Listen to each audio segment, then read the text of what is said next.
साधु साधु साधु। नमो बुद्धाय।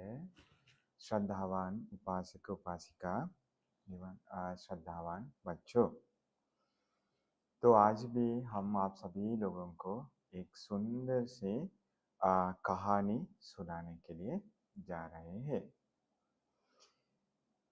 आज भी हम आप सभी लोगों को एक सुंदर सी वो जातक स्टोरी सुनाने वाले हैं।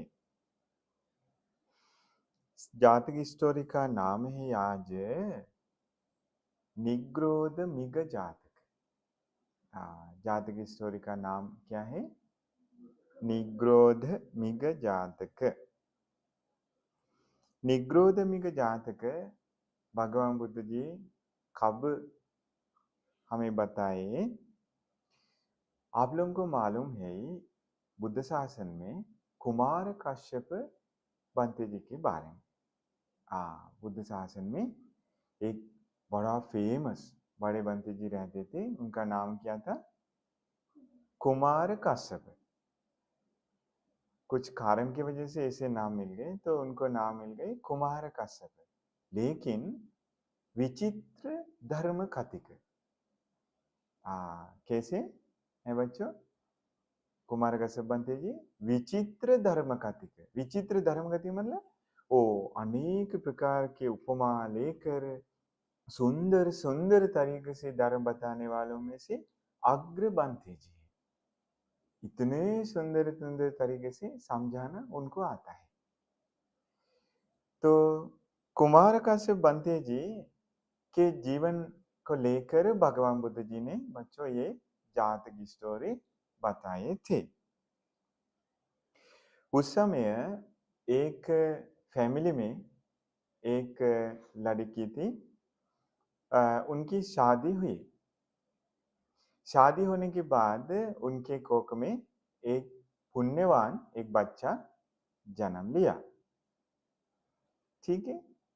इसके बाद लेकिन एक दिन क्या हुआ? एक दिन ये सभी लोग कुछ कार्निवल में कुछ फंक्शन में गए थे। सभी लोग अच्छे अच्छे कपड़े पहन करके बहुत मस्ती मजाक करने का कार्निवल था।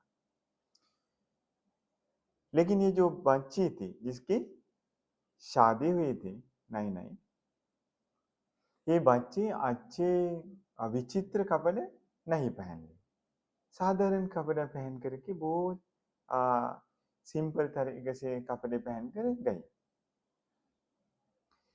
ये देखकर अपने हस्बैंड है ना, अपने हस्बैंड ये देखकर थोड़ा हैरान हो गए। ये क्यों? उससे पूछा कि क्यों आप ऐसे कपड़े पहन लिए? सभी लोग आज मस्ती करने का दिन है, क्यों? जैसे आप लोग मानो कुछ बड़ा फंक्शन है इंडिया में ना बच्चों, तो उस प्रकार की एक बड़ा फंक्शन था। उसने कहा, किसने कहा? लड़की ने कहा कि जी मुझे ऐसे मस्ती मजाक करने का मन नहीं है। मेरे मन में ये घर पर रहने का भी आशा कोई नहीं है। तो ये सुनकर पति जी हैरान हो गए। ये लड़की किस प्रकार की लड़की थी बच्चों? प्रवोजित होना उनको पसंद था, लेकिन मम्मी पापा जो वचन दे दिया उससे गौरव करके शादी की। लेकिन उनके मन में प्रवोजित होने की इच्छा थी। देखिए कितना अहिंसक लड़की थी। पति जी के मन में बहुत दया उत्पन्न हुआ, बहुत दया उत्पन्न हुआ। एक जगह पर ले जाकर बैठकर दोनों बात करने लगे कि क्यों आप इतना प्रवोजित होने का मन था, तो क्यों आप बताना था ना पहले। इसके बाद वो कहने लगी कि मम्मी पापा का वचन हम नहीं छोड़ सकते, उनको कुछ दुख नहीं पहुंचा सकते, इसलिए हमने शादी मना नहीं किया शादी के लिए। पति जी के मन में बहुत दया उत्पन्न हुआ कि अरे ये लड़की घर पर अटक गई। लेकिन उनके मन में कैसे है? एक जैसे हंसराज ने अकेले रहते वैसे भिक्षुनी बनकर अकेले रहने के लिए उनको पसंद है। ऐसे करके उनके साथ बातचीत हुई तो लड़की बहुत धर्म बताए कि ये शरीर के बारे में मैंने पता किया, तो मुझे घर पर रहने का कोई आशा नहीं है करके। इसके बाद बच्चों ये देखिए इस दुनिया में इस प्रकार के अच्छे लोग भी हैं। ये पति जी और उनको डांटा नहीं, पति जी उनको कुछ कहा नहीं, प्यार से उनको समझाया कि आप डर मत, मैं आपकी इच्छा पूरे करके दूंगा। ओ बाद में सभी परिवार, सभी दोस्त, रिश्तेदार सभी लोगों को बुलाकर बड़ा फंक्शन लेकर फंक्शन लेकर बहुत अच्छे तरीके से ये लड़की को ले जाकर अपनी पत्नी को ले जाकर भिक्षुनी आराम में भिक्षुनी के आश्रम में प्रवृत्ति उनको दिलवाया। अभी वो लड़की भिक्षुनी बन गई, लेकिन अभी उनके कोख में कौन है? एक पुण्यवान बच्चा है। किसको भी पता नहीं, उनको भी पता नहीं था। इसके बाद क्या हुआ, ये लड़के बहुत खुशी से, अरे इतने अपने पति जी इतना दया करुणा हमें दिखाए, इसकी वजह से हम प्रयोजित हुए। बहुत खुशी से रहते समय धीरे धीरे अपने पेट में बच्चा भी बढ़ने लगे। लेकिन बच्चों ये लड़की किनके पास प्रयोजित हुए आपको मालूम है? उस समय प्रयोजित हुए देवदत्त के एक आश्रम में। उस समय देवदत्त के भी भिक्षु आश्रम भिक्षुनी आश्रम भी थे, तो कैसे मना कर सकते? भगवती ऐसे उनके पास मत जाओ ऐसे मना नहीं किया, क्योंकि ये शुरुआत में जब तक संग भेद करके पूरा पाप पूरा नहीं हुआ तब तक भगवती ऐसे कुछ मना नहीं किया उनको, तो उनके पास प्रयोजित हुए। अभी ऐसे पता चला कि पेट में एक बच्चा है। देवदत्त एक ही पल में कहा कि तू घर जा, इस भिक्षुनी आश्रम में नहीं रह सकता। कोई दया करना नहीं है देवदत्त के, जितना वो हस्बैंड के दिल में दया करुणा थे वो भी देवदत्त के मन में नहीं था बच्चों, किसी के प्रति नहीं था। इसलिए भगाया, बहुत डांटा, बहुत बेइज्जत किए। अरे बाप, इसके बाद बच्चों क्या हुआ, ये मम्मी बहुत मुश्किल से प्रयोजित हुई ना है, शादी भी होने के बाद प्रयोजित है, बहुत मुश्किल से प्रयोजित है, रो रो करके भगवान बुद्ध जी के पास गए। हाँ, अभी कहाँ पर आए? सही जगह पे ना, पहले गलत जगह पे थी, अभी सही जगह पे आई। भगवान बुद्ध के पास आने के बाद भगवान बुद्ध जी ने कहा, देखिए भगवान बुद्ध जी कैसे कुछ भी प्रॉब्लम के सामने कैसे काम करते, कैसे मतलब वो सामना करते, मतलब कैसे।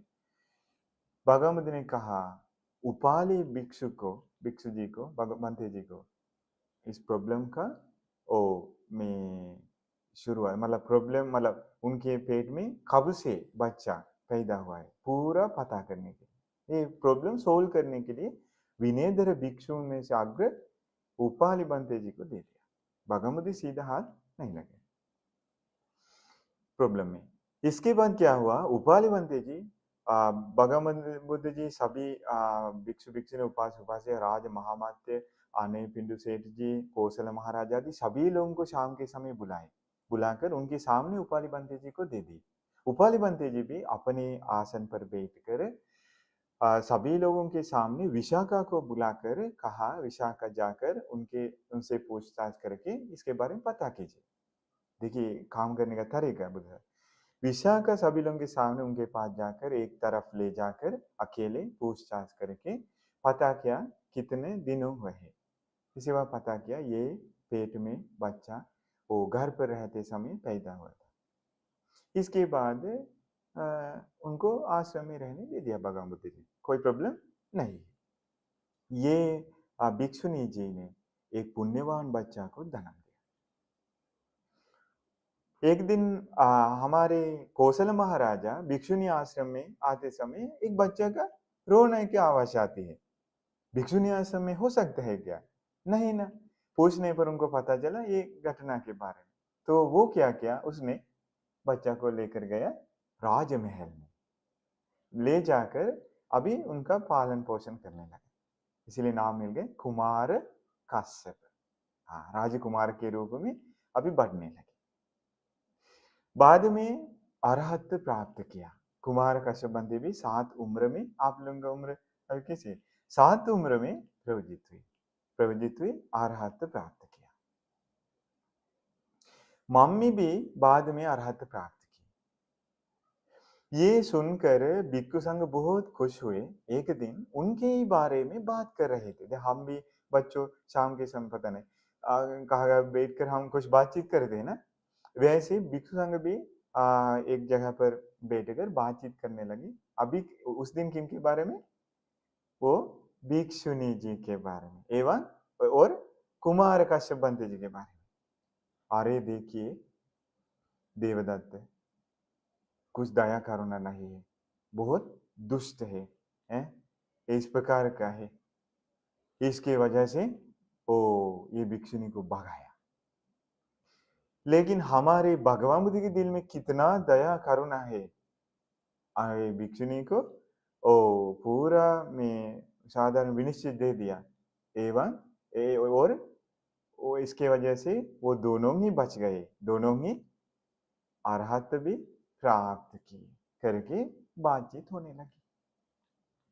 उस समय तथागत भगवान बुद्ध जी धर्मशाला में पधार कर इसके बारे में, ये बातचीत के बारे में पता करके उन्होंने कहा कि भिक्षुओं, इस भिक्षुनी को इस प्रकार के आसाद सिर्फ इस जन्म में नहीं, पिछले जन्म में भी मैंने दे दिया।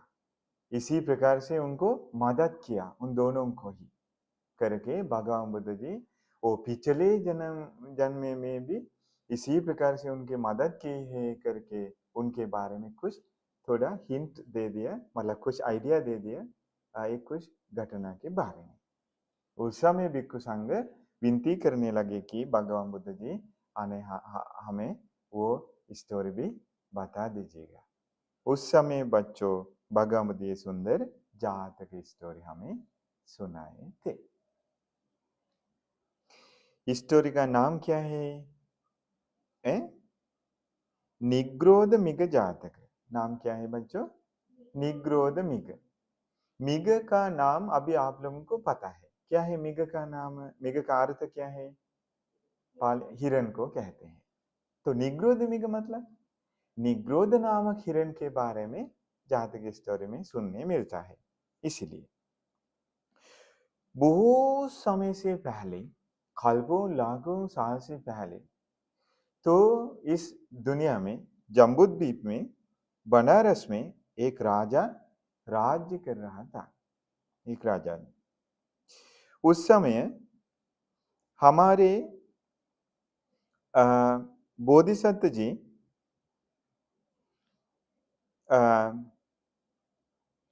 जन्म लिए थे हिरण के योनि में। कहा जन्म लिए थे? हिरण के योनि में जन्म लिए थे। उस समय महापुण्यवान बोधिसत्व जी के शरीर इस प्रकार का था कि उनकी जो आंख है 2 रत्न जैसा चमकते थे, इतना पारिशुद्ध आंख थी। एवं उनकी जो सिंग है चांद की, सॉरी में सिल्वर की रंग का है। इसके बाद चेहरा में लाल रंग का, सुंदर सा लाल रंग का है। इसके बाद ये हाथ पैर दोनों के चारों के अंत में सुंदर रंग से लाइक में सिल्वर के। इसके बाद इस प्रकार के जैसे हिरण इस दुनिया में बहुत सुंदर तरीके से जन्म ले सकते, इस प्रकार के रंग के साथ जन्म लेते, बहुत सुंदर था। कौन है? बोधिसत्व जी। उनका नाम है निग्रोध हिरण। निग्रोध हिरण। क्यों बच्चों? वो हिरण बनकर जन्म लेने के बाद भी इतना सुंदर बनकर क्यों जन्म लिए बोधिसत्व जी ने? किसकी वजह से? वो पारमिता पूरा करने की वजह से करते जाते जा रहे हैं ना, तो पुण्य की वजह से। किसकी वजह से? पुण्य की वजह से। वो पशु पक्षी की योनि में जन्म लेने के बाद भी बहुत सुंदर है और बहुत प्रज्ञावान है, बहुत गुणधर्म से भरे हुए है एवं बहुत ताकतवर थे। तो ये सारे की सारी चीज मिलने के लिए हमारे पास क्या होना चाहिए? पुण्य होना चाहिए बच्चों। पुण्य की वजह से ये सारे की सारी चीज हमें मिलता है। ये हमारे निग्रोध हिरण बोधिसत्व जी 500 हिरण के साथ रहते थे। एवं उसी वन में और एक हिरण रहता था, उनका नाम था साख।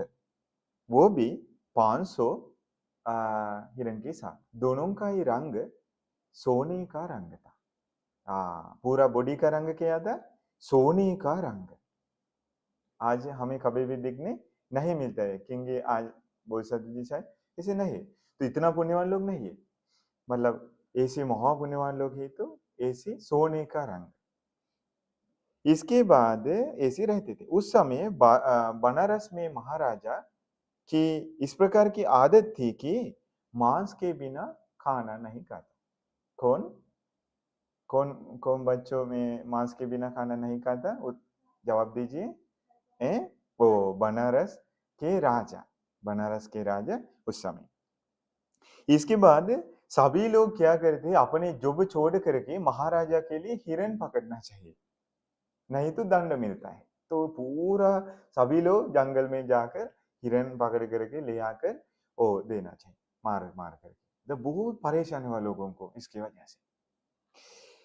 इसीलिए एक दिन लोगों ने सोचा कि हम ऐसा करेंगे, जितने हिरण है इस वन में सभी लोग एक ही दिन में जाकर पकड़ करके ले आकर एक कुछ जगह पे हम रख देंगे। महाराजा को जो जो चाहिए मार कर ले लेगा करके।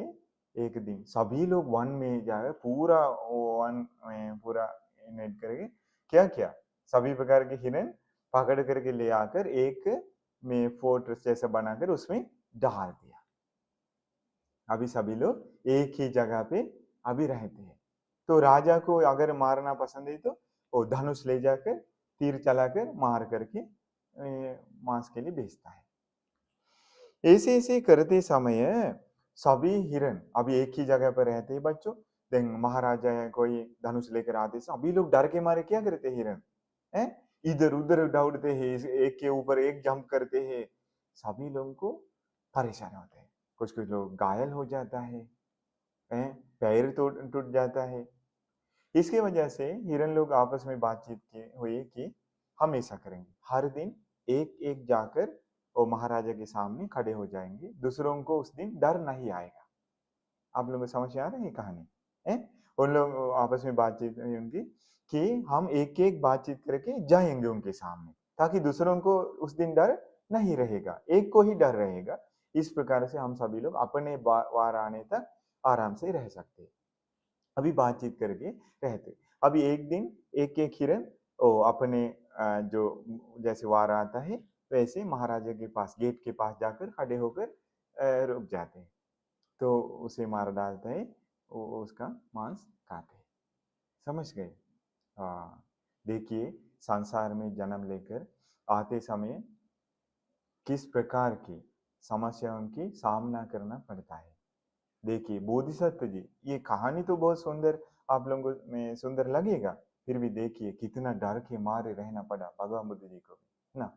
है तो इसलिए संसार में भगवान बुद्ध जी को भी ऐसे हुआ है तो हमें हमारी हालत क्या होगा ना। तो इसलिए भगवान बुद्ध जी ने कहा कि मैं कभी भी वापस जन्म लेने के बारे में तारीफ नहीं करता हूँ, क्योंकि कहाँ पर भी वापस हम जन्म लेंगे तो किस प्रकार के दुख का सामना करना पड़ता है हमें मालूम मालूम नहीं है। इसलिए सभी प्रकार के दुख किसके वजह से मिलता है बच्चों? जन्म के वजह से बच्चों।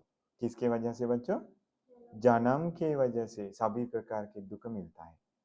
तो भगवान जी भी इस प्रकार के अनेक प्रकार के दुख का सामना किया है। एक दिन क्या हुआ, एक हिरणी की वार आया। लेकिन उस दिन वो गर्भवती थी। एक गर्भवती हिरण की वार आई। वो शाख हिरण के पक्ष में था, उनके ग्रुप में था। तो उनका लीडर कौन है? शाख हिरण। शाख हिरण के पास जाकर ये हिरणी ने कहा कि महाराज जी, आज मेरे जगह पे दूसरे किसी को भेजिएगा, क्योंकि मैं जब तक बच्चा को जन्म ना दे तब तक मुझे आजाद कर दीजिए करके मांगा, विनती की। तो उस समय शाख शाख ने क्या कहा? उनके दिल में कोई कोई दया करुणा नहीं था।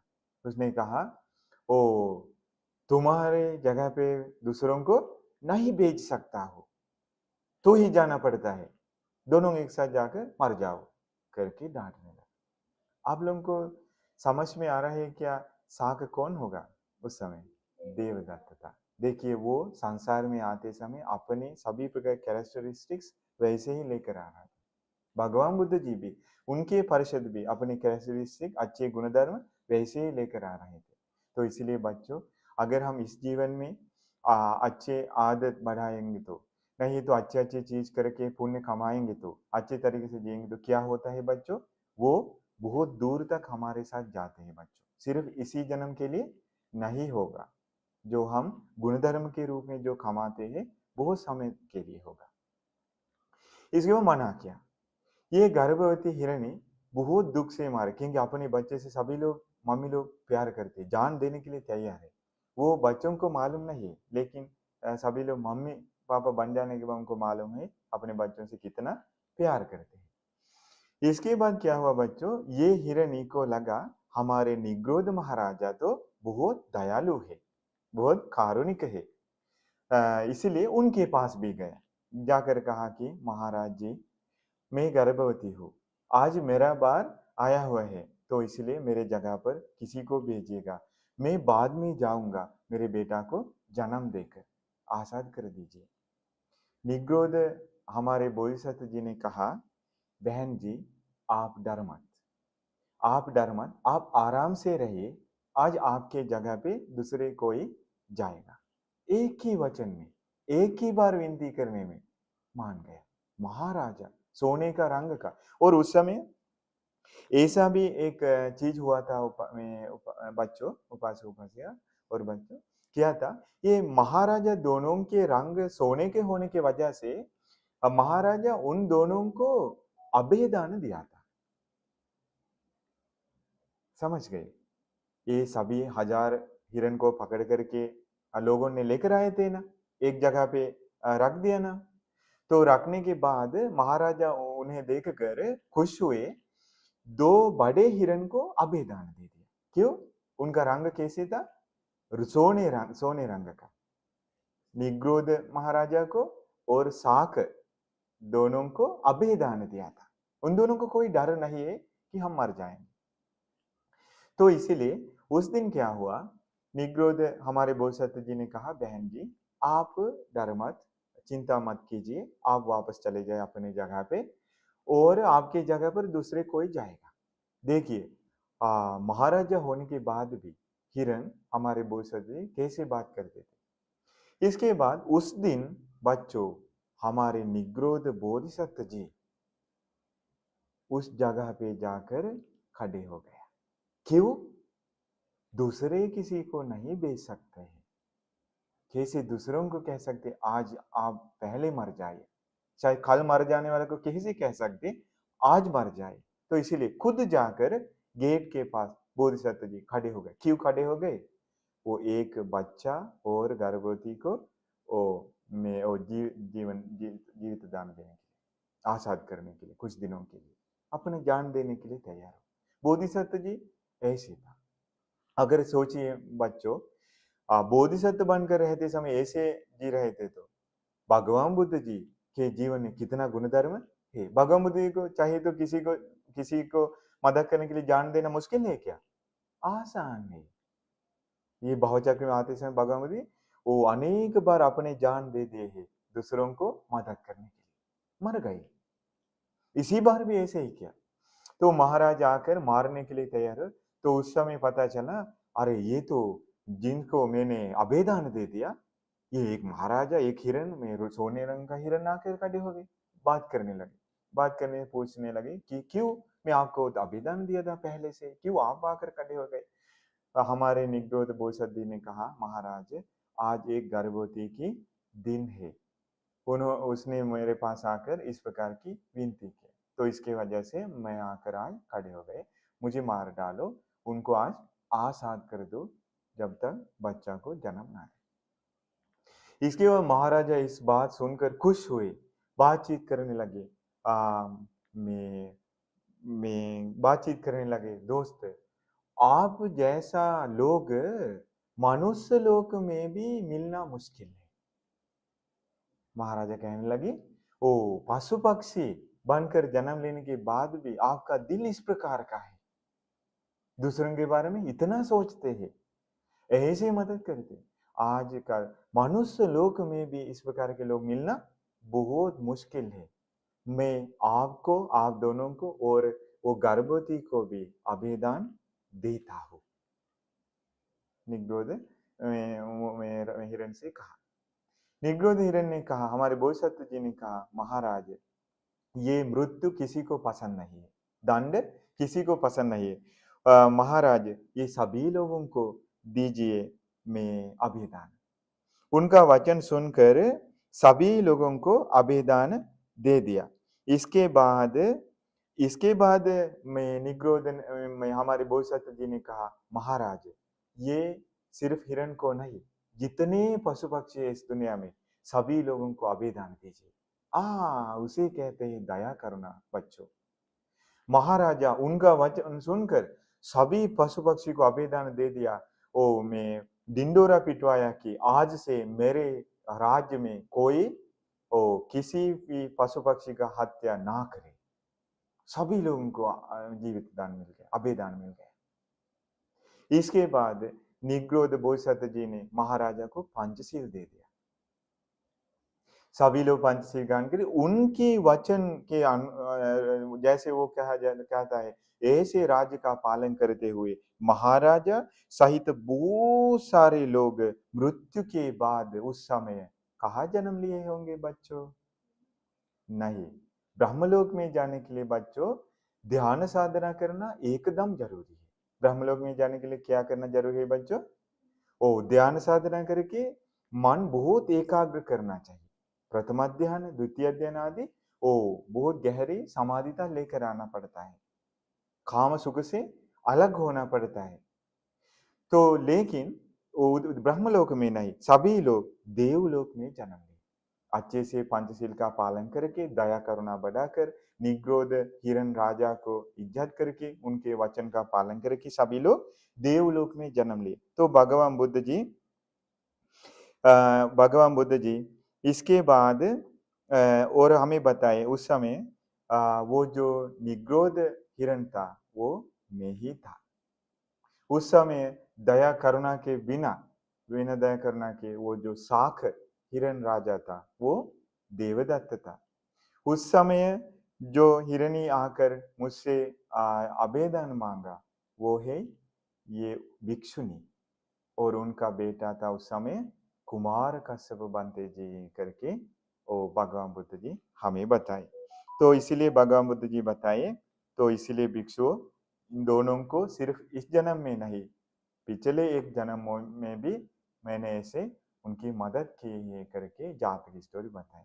तो देखिए जातक की स्टोरी में हमें इस प्रकार की चीज सुनने मिलता है। कुछ घटना लेकर भगवान बुद्ध जी समय से चुप ढके हुए घटनाओं के बारे में हमें बता देते। तो इसीलिए बच्चों देखिए बोधिसत्व जी के आश्रय कितना सुंदर है, कि उनके आश्रय करने मिलेंगे तो कितना सुकून मिलता है। वो सभी लोगों का रक्षा करते हैं, मदद करते हैं, ख्याल रखते हैं, प्यार करते हैं। तो इसीलिए ये जात की स्टोरी सुनकर हम भी अधिष्ठान करना चाहिए कि हमारे जीवन में भी हम क्या बढ़ाना चाहिए बच्चों? दया करना सभी प्राणियों से, सभी मनुष्य लोगों से। इसके बाद गुणधर्म बढ़ाना चाहिए, सभी लोगों को भी मदद चाहिए तो यथाशक्ति मदद करना चाहिए। इसके बाद उनका ख्याल रखना चाहिए, उनका वचन सुनना चाहिए। तो इस प्रकार से हमारे जीवन हम बिताएंगे तो हम भी मृत्यु के बाद कहाँ जन्म ले सकते हैं बच्चों? देवलोक में जन्म ले सकते हैं, नरक में नहीं जाएंगे। और बुद्ध शासन में इसी प्रकार के गुण धर्म बढ़ाएंगे तो धर्म भी बोध कर सकते हैं। इसीलिए हम आप सभी लोगों को सभी प्रकार की खुशियों को पाने के लिए भाग्य मिल जाए। साधु साधु साधु। नमो बुद्धाय।